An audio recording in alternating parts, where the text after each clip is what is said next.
Well, the spot on Afternoons with Annie with celebrated lifestyle disease expert, author, and influencer. One name who's available on every social media platform, Luke Coutino, Luke. Coutinho is Coutinho.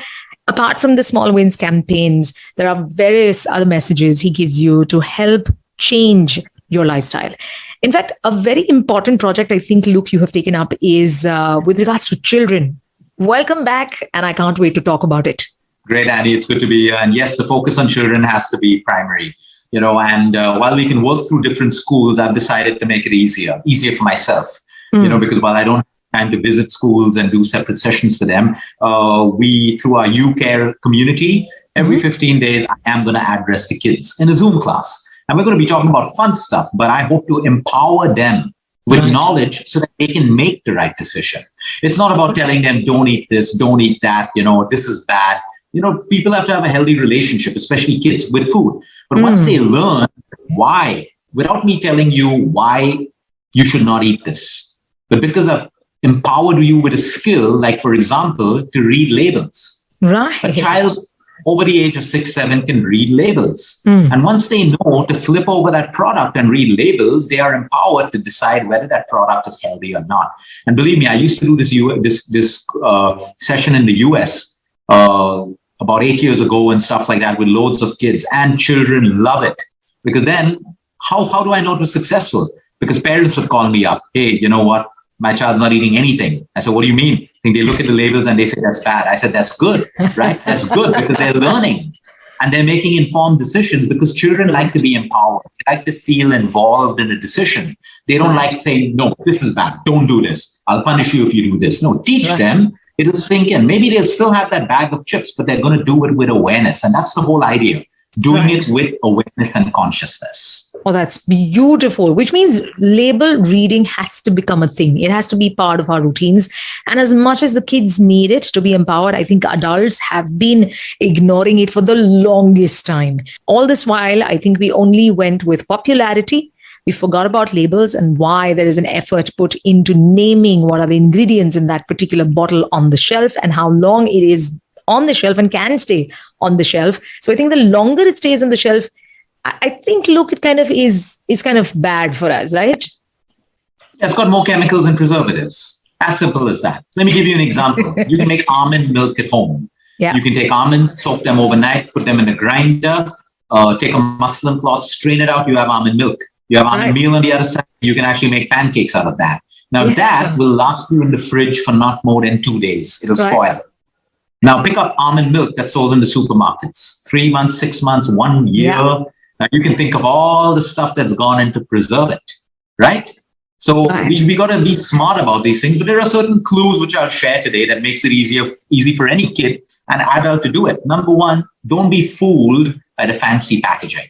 The more fancy packaging, the more fancy the box, like cereal boxes are always so interesting. Why?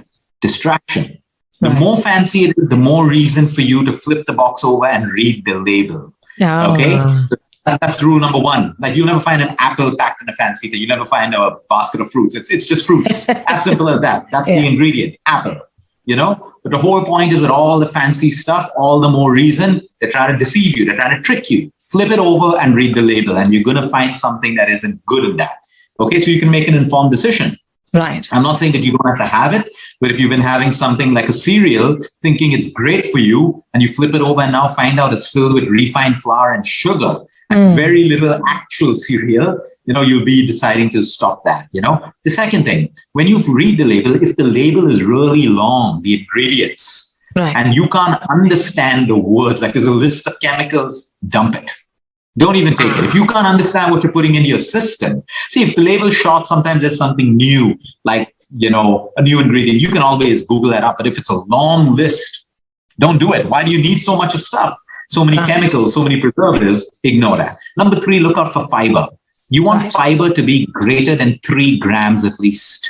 If it's lesser than 3 grams, that's going to spike up your blood sugar levels. So don't take that product. It's an issue.